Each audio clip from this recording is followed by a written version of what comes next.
சென்னையில் 2 நாட்கள் நடைபெற்ற இந்த உலக முதலீட்டாளர்கள் மாநாடு ஒரு மிக முக்கியமான ஒரு விழாவாக நடந்து முடிந்திருக்கிறது. குறிப்பா தமிழ்நாடு அரசு இதற்கு இலக்காக வைத்தது 5 லட்சம் கோடி ரூபாய் முதலீட்டா இருக்கணும்னு இலக்கு வைத்திருந்தாங்க டார்கெட்டா. ஆனா இன்னைக்கு முதலமைச்சர் பேசும்போது 6,64,180 கோடி ரூபாய்க்கு இந்த முதலீடு கிடைக்கப்பட்டிருக்கிறது. இலக்கை கடந்து இந்த டார்கெட்டை அச்சீவ் பண்ணிருக்காங்க. மேலும் நேரடியாக 16 லட்சம், அதாவது 14,54,000 பேருக்கும் மறைமுகமா ஒரு 13,54,000 பேருக்கு வேலைவாய்ப்பு கிடைக்குது. ஏறக்குறைய 27 லட்சம் பேருக்கு இதுல வேலைவாய்ப்பு கிடைக்கக்கூடிய வகையில இந்த மாநாடு நடந்து முடிஞ்சிருக்கு. இதுல எந்தெந்த செக்டார்ஸ்ல ரொம்ப முக்கியமா இன்வெஸ்டர்ஸ் முதலீடுகள் வந்திருக்குன்னு சொல்லுங்க. நிச்சயமா அபினேஷ், கிட்டத்தட்ட நேற்று காலையில் மிகவும் கோலாகலமாக இந்த விழாவாக தொடங்கியது. கிட்டத்தட்ட 2 நாட்களுமே தொடர்ச்சியாக பல்வேறு முதலீடுகளானது பெறப்பட்டிருந்தது. கிட்டத்தட்ட 300க்கும் மேற்பட்ட புரிந்துணர்வு ஒப்பந்தங்களானது மேற்கொள்ளப்பட்டிருக்கிறது. பல்வேறு பன்னாட்டு நிறுவனங்கள், உள்நாட்டு நிறுவனங்கள் என கிட்டத்தட்ட 6,64,180 கோடி என்ற ஒரு இமாலய இலக்கானது தற்பொழுது எட்டப்பட்டிருக்கிறது. தமிழ்நாடு அரசே கிட்டத்தட்ட ஒரு 4 நாட்களுக்கு முன்னதாக நடைபெறக்கூடிய உலக முதலீட்டாளர்களுடைய மாநாட்டில் 5,5 லட்சம் கோடி அளவிற்கு முதலீடுகளானது ஈர்க்கும் என்ற ஒரு உத்தரவாதத்தை தகவலை அளித்திருந்தார்கள். ஆனால் இந்த தகவலையும் தாண்டி கிட்டத்தட்ட 6,64,000 கோடி என்பது ஒரு மிகப்பெரிய சாதனையாக பார்க்கப்படுகிறது. அதனை முதலமைச்சரினுடைய அந்த நிறைவு விழா உரையிலேயே காணலாம். கிட்டத்தட்ட அமைச்சரை மனமுவந்து பாராட்டியிருந்தார். கிட்டத்தட்ட இந்த 6,64,180 கோடி என்பது மிகப்பெரிய தொகையாக பார்க்கப்பட்டாலும் கூட பல்வேறு முக்கிய நிறுவனங்கள் இந்த முதலீட்டில் கால் பதித்திருக்கின்றன. மிக முக்கியமாக தமிழகத்தில் தங்களுடைய காலை பதித்திருக்கிறது. மேலும் அவர்கள் நிறுவனம் ஏற்கனவே இருக்கக்கூடிய பட்சத்தில் அதனை விரிவாக்கம் செய்திருக்கிறது. புத்தாக்க, அதாவது கிட்டத்தட்ட இந்த எனர்ஜி என்ற துறையில் மட்டும் கிட்டத்தட்ட அதிகப்படியான முதலீடுகளானது பெறப்பட்டது. கிட்டத்தட்ட 1,35,000 கோடி அளவிற்கு அந்த புதுப்பிக்கத்தக்க எரிசக்தி துறையில் முதலீடுகளானது அதிக அளவில் பெறப்பட்டிருக்கிறது. நேற்று நாம் மிக முக்கியமான ஒரு விஷயத்தை விவாதித்தோம் அபினேஷ். பொதுவாக முதலீடுகள் என்றாலே தலைமை, அதாவது மாநிலத்தினுடைய தலைமை ஹெட் குவார்டர்ஸ் என்ற அடிப்படையிலேயே இருந்த ஒரு சூழல்ல கிட்டத்தட்ட தமிழகத்தினுடைய பரவலாக்கப்பட்ட பகுதி பல்வேறு பகுதிகளிலுமே இந்த இன்வெஸ்ட்மெண்ட் என்பது, முதலீடுகளுக்கான ஒப்பந்தம் என்பது கையெழுத்தாக இருக்கிறது. குறிப்பாக பார்த்தோம்னா விழுப்புரம், ராணிப்பேட்டை, பின்தங்கிய மாவட்டங்கள், நிறைய மாவட்டங்கள் இந்த இதில் அதிகப்படியாக பலன் பெற்றிருக்கின்றன. குறிப்பாக ராமநாதபுரம், திருவண்ணாமலை, நாகப்பட்டினம், திண்டிவனம் உள்ளிட்ட பகுதிகளிலும் கூட இன்வெஸ்ட்மெண்ட் என்பது அதிக அளவில் வந்திருக்கிறது.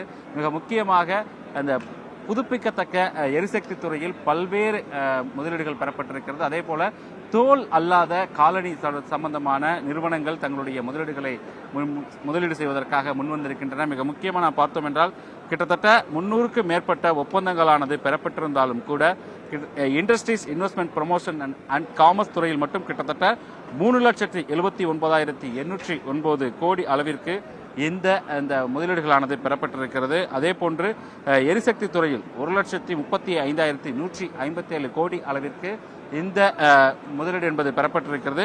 மேலும் ஹவுசிங் அண்ட் அர்பன் டெவலப்மெண்ட், வீட்டு வசதி மற்றும் நகர்ப்புற வளர்ச்சியில் கிட்டத்தட்ட 62,939 கோடி அளவிற்கு ஒரு முதலீடு என்பது பெறப்பட்டிருக்கிறது. அதே போன்று ஐடி அண்ட் டிஜிட்டல் சர்வீஸ், தகவல் தொழில்நுட்பத்துறையில் கிட்டத்தட்ட 22,130 கோடி அளவிற்கு இன்வெஸ்ட்மெண்ட் என்பது பெறப்பட்டிருக்கிறது. அதற்கு அடுத்தபடியாக எம்எஸ்எம்இ என்று சொல்லக்கூடிய குறு, சிறு மற்றும் நடுத்தர தொழில் நிறுவனங்கள் துறையில் மட்டும் கிட்டத்தட்ட 63,573 கோடி அளவிற்கு முதலீடுகளான பெறப்பட்டிருக்கிறது. மிக முக்கியமாக 2020ஆம் ஆண்டு கொரோனா நோய் தொற்று பரவலுக்கு பிறகு குறு, சிறு, நடுத்தர தொழில் நிறுவனங்கள் கடுமையாக பாதிக்கப்பட்டிருந்தது. அந்த பாதிக்கப்பட்ட நிறுவனங்கள் துறை சார்ந்து கிட்டத்தட்ட 63,573 கோடி அளவிற்கு முதலீடுகளால் பெறப்பட்டிருக்கிறது.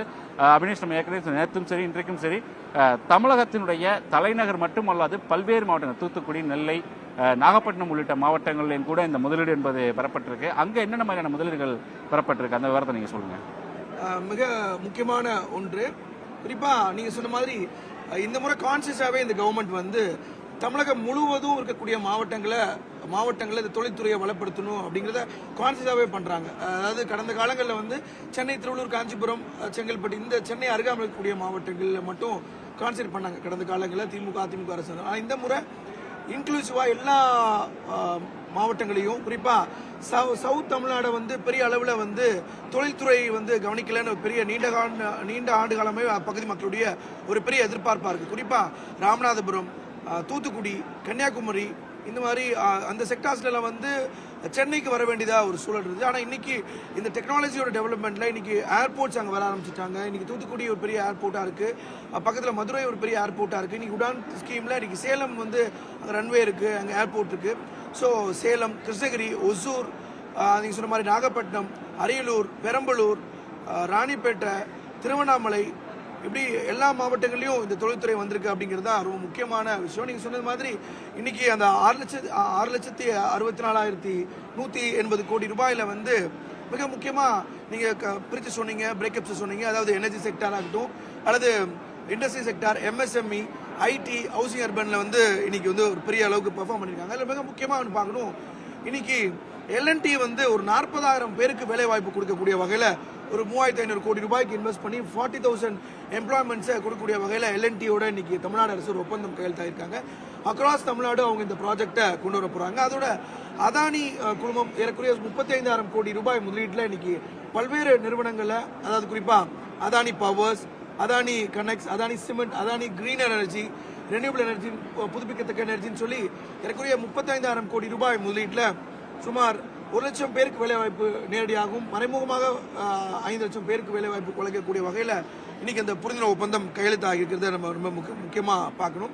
நீங்கள் குறிப்பிட்ட மாதிரி லெதர் இண்டஸ்ட்ரி, அதுவும் குறிப்பாக நான் லெதர் ஃபுட்வேர் இண்டஸ்ட்ரியில் தமிழ்நாடு இப்போ கான்சென்ட்ரேட் பண்ணுறாங்க. கிராக்ஸ்ன்னு சொல்லக்கூடிய ஒரு ஒரு மெட்டீரியல் வந்து இப்போ இளைஞர்கள்ட்ட ரொம்ப வெகுவாக கவர்ந்து இருக்குது. அது இன்னைக்கு சைனா தாண்டி இன்னைக்கு இந்தியா மாதிரியான ஒரு பெரிய ஒரு கண்ட்ரியில் வந்து தமிழ்நாட்டில் அந்த அடிடாஸ் நிறுவனம் தொடங்க இருக்கிறாங்க. அதே மாதிரி கள்ளக்குறிச்சியெல்லாம் வந்து ஒரு பிற்படுத்தப்பட்ட ஒரு மாவட்டமாகவும் இருக்குது. அதாவது பெரிய அளவில் தொழிற்சாலைகள் இல்லை.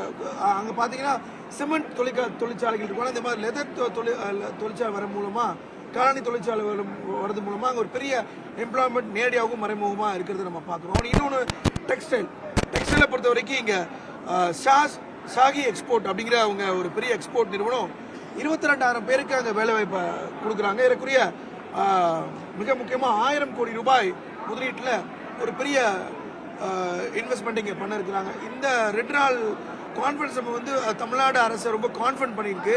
குறிப்பாக முதலமைச்சருடைய அந்த $1 trillion எக்கானமி டாலருக்கு வந்து இந்த ஜிம் 2024 அப்படிங்கிறது பெரிய அளவில் கை கொடுக்க இருக்கிறது. அனைத்து துறைகளையும் ஒன்றிணைத்து, அதாவது 14 செக்டார்ஸை உள்ளடக்கி இந்த ஜிம் நடந்திருக்கிறது ரொம்ப உண்மையிலே வரவேற்கத்தக்கக்கூடிய நிகழ்வாக இருக்குது. நீங்கள் இப்போ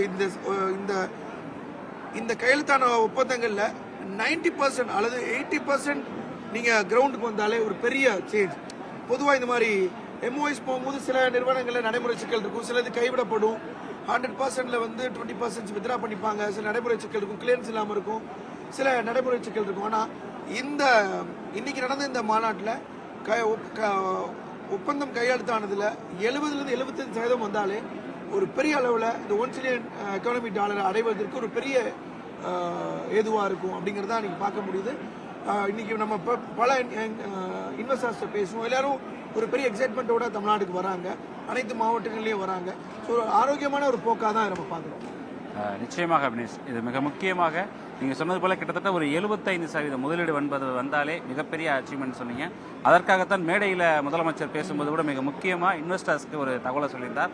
இந்த நானே கண்காணிப்பேன், மேலும் இந்த புரிந்துணர்வு ஒப்பந்தங்களை செயல்படுத்துவதற்காகவே ஒரு குழு ஒன்று, தொழில்துறை அமைச்சர் தலைமையில் ஒரு குழு அமைக்கப்படும் என்ற ஒரு மிக முக்கியமான அறிவிப்பையும் இந்த மேடையிலே வெளியிட்டிருந்தார். மேலும் அமைச்சர் தலைமையில் அமைக்கக்கூடிய குழுவில் அந்த புரிந்துணர்வு ஒப்பந்தங்களை செயல்படுத்துவது மற்றும் அதனை செயலாக்கத்திற்கு கொண்டு வருவது தொடர்பான தொடர்ச்சியான நடவடிக்கைகள் எடுக்கப்படும் தெரிந்தார். மேலும் இந்த நடவடிக்கைகளில் ஏதேனும் சுணக்கம் ஏற்பட்டாலோ, அது வேறு ஏதாவது குறைகளோ நிறைகளோ எதாக இருந்தாலும் என்னுடைய அலுவலகத்தை நீங்கள் எப்போது வேண்டுமானாலும் தொடர்பு கொள்ளலாம் என்ற ஒரு உத்தரவாதத்தையும் முதலீட்டாளர்களுக்கு தெரிவித்திருக்கார். இது முதலீட்டாளர்களுக்கு மேலும் ஒரு நம்பிக்கையை தரும். ஏனென்றால் ஒரு நிகழ்ச்சி மாநாடு நடத்தினோம், அந்த மாநாட்டில் முதலீட்டிற்கான ஒப்பந்தத்தை பெற்றோம் என்பதை தாண்டிலும் அந்த முதலீடு செய்வதற்கு ஏதாவது நடைமுறை சிக்கல்கள் இருந்தால் என்னுடைய அலுவலகத்தை எப்போது வேண்டுமானாலும் தொடர்பு கொள்ளலாம் என்ற ஒரு உத்தரவாதத்தை முதலமைச்சர் அளித்தார். அந்த அடிப்படையிலே நாம் பார்த்தோம் என்றால் கிட்டத்தட்ட தமிழகத்தில் கிட்டத்தட்ட 6,64,180 கோடி அளவிற்கு அந்த முதலீடு என்பது வரப்பட்டிருக்கு. மிகவும் எதிர்பார்க்கப்பட்ட ஒரு மாநாட்டில் எதிர்பார்ப்பை விஞ்சிய அளவிற்கு இந்த முற்றிலுமான ஒரு அதிகப்படியான ஒரு தொகை என்பது வந்திருக்கிறது. அந்த தொகை வந்தாலே மிகப்பெரிய ஒரு இலக்கு, ஒரு வெற்றி சாதித்ததற்கான சமம் என்று சொல்லலாம். கிட்டத்தட்ட ஒரு 2 நாட்கள் நடைபெற்ற இந்த உலக முதலீட்டாளர்கள் மாநாடு தற்பொழுது நிறைவு பெற்றிருக்கிறது. ஒரு மிகப்பெரிய ஒரு இமாலய இலக்கு என்பது எட்டியிருக்கிறது. பாண்டியராஜ், ரொம்ப முக்கியமான ஒரு நேரத்தில் நம்ம நம்ம இங்கே கூட்ட வேண்டியது இருக்கு. அதாவது இன்னைக்கு ஒரு ஜிம் பெரிய சக்சஸ் பண்ணிக்கக்கூடிய நேரத்தில் இந்த மாதம் 28ஆம் தேதி முதலமைச்சர் ஸ்பெயின் மற்றும் ஆஸ்திரேலியா செல்ல இருக்கிறார். அதன் தொடர்ச்சியாக அமெரிக்காவுக்கும் போக இருக்கிறார். ரொம்ப முக்கியமான ஒரு செய்தி. இந்த குளோபல் இன்வெஸ்டர்ஸ் மீட் முடிஞ்சிருக்கக்கூடிய இந்த கையோடவே அடுத்த 20 நாட்கள்ல முதலமைச்சர் வெளிநாடு பயணம் அப்படிங்கிறது மேலும் ஒரு இந்த இண்டஸ்ட்ரி செக்டருக்கு ஒரு பெரிய மைல்கல்லா இருக்கும் அப்படிங்கறத பார்க்க வேண்டியா இருக்கு. ஸ்பெயின் மற்றும் ஆசிய நாடுகளுக்கு செல்கிறார். அதோட யுஎஸ்க்கும் போறார். அண்மையில தான் அரபு கண்ட்ரீஸ்க்கு போயிட்டு வந்தார். அது கடந்த ஆண்டு போயிட்டு வந்தார். ஒரு பெரிய அளவில் முதலீடு வந்தது. குறிப்பாக லூடு என்ற நிறுவனம் வந்து கோவையில் தன்னுடைய நிறுவனத்தை தொடங்கியிருந்தாங்க. நேரடியாக பெரிய வேலை வாய்ப்பு வரக்கூடிய பட்சத்தில் இந்த ஸ்பெயின் மற்றும் ஆஸ்திரேலியா மற்றும் அமெரிக்கா பயணம் ஒரு பெரிய அளவில் கை கொடுக்க இருக்கு. ஸோ அந்த வெளிநாட்டு பயணம் எப்படி இருக்கும், எந்த அளவுக்கு அவங்க பிளான் பண்றாங்க, தொடர்ச்சி இண்டஸ்ட்ரி செக்டர்ல இவ்வளவு கான்சென்ட் பண்ணதுக்கான காரணம் என்ன? ஏற்கனவே நீங்க குறிப்பிட்டது போல திமுக அரசு அமைந்த பிறகு முதலீடுகளை ஈர்ப்பதற்காக துபாய், அபுதாபி உள்ளிட்ட நாடுகளுக்கு பயணம் மேற்கொண்டு கிட்டத்தட்ட 6000 கோடி அளவிற்கு ஒரு முதலீடுகளை ஈர்த்து வந்தார். அதற்கு அடுத்தபடியாக ஜப்பான், சிங்கப்பூர் போன்ற நாடுகளுக்கும் சென்றிருந்தார். அந்த அடிப்படையிலேயே உலக முதலீட்டாளர்கள் மாநாடும் நடைபெற்றிருந்தது.